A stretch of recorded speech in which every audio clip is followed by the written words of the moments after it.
What are your favorite memories of WWE Legend Rey Mysterio? Chime in. Were a lot of the stars that people really wanted to see that be a Yeah. part of that invasion angle. But Rey Mysterio was definitely one of those dudes that people like when WWE announced that he was coming, like when they were just giving you the little teasers, like, dude, that's the guy everybody wanted. And when we got him, it was no, he did not disappoint. I mean, you come in and you fighting Kurt Angle. I mean, dude, come on, like, come on, man. And it was a cool little match, man. But nah, that's right, man. We definitely got to get into that, man. You got to get that man his respect.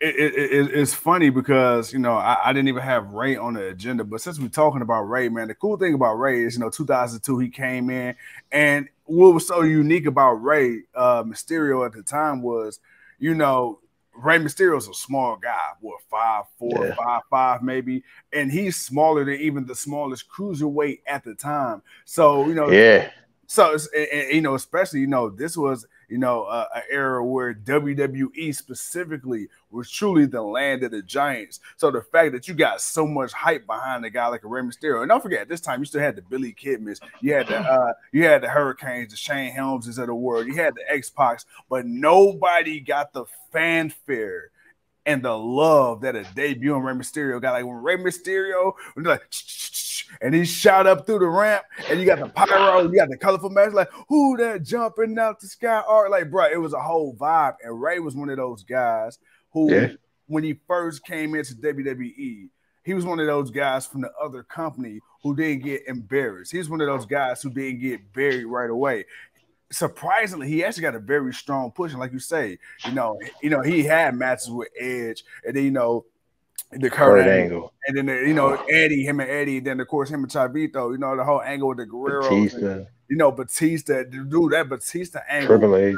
He class, fought everyone. Chris Benoit. He's fought everybody, man. Ray's fought yeah, he fought them all. He fought them and, all. Brock Lesnar so many times and got his ass whooped. and, his moniker as the biggest little man is true. It wasn't until a little Yeah. later in this WWE run where they kind of started doing some hokey shit with him. But then again, he was getting injured a lot too, and Ray was kind of in and out. But man, But that's Ray, because they were doing some hokey bullshit with him. Like, dude, yeah, how are you just gonna have him getting squashed? You can't have Ray was beyond just being squashed, man. He's one of your fan favorites. He was one of your top sellers in your company, and he was one of the best people that anytime he came out, people always cheered. The crowd always go crazy. It would be a crazy match. They would yeah. go home happy.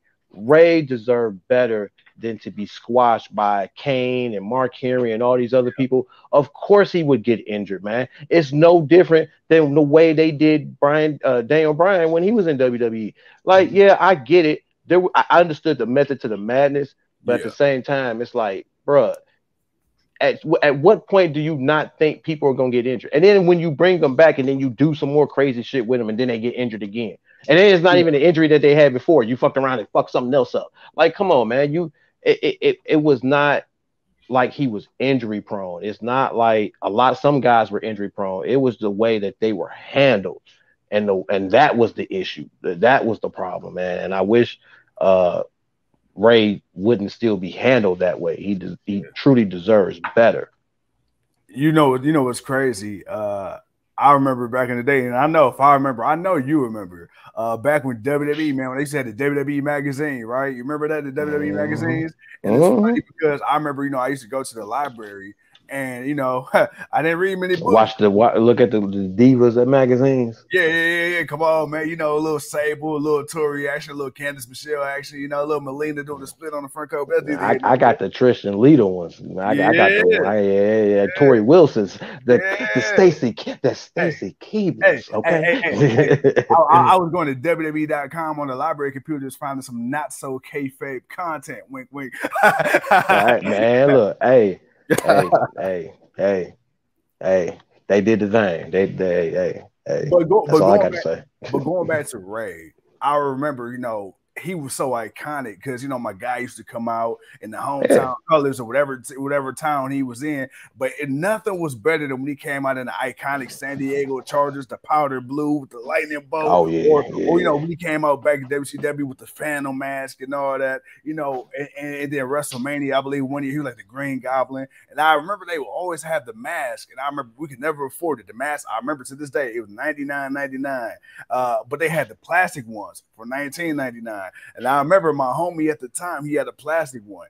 And you know, I can say this now because what you gonna do? Beat my ass? I stole his mask and you know, I cracked it. So I had to throw it away. But that was just how much of a fan I was. I lied, cheated, and stole like Eddie. And I did it for my boy Ray. And it was amazing. You know what I'm saying? For 2 days, I was Rey Mysterio to the mask, bro. Because, you know, I got a big head. And, you know, I could barely fit a football helmet.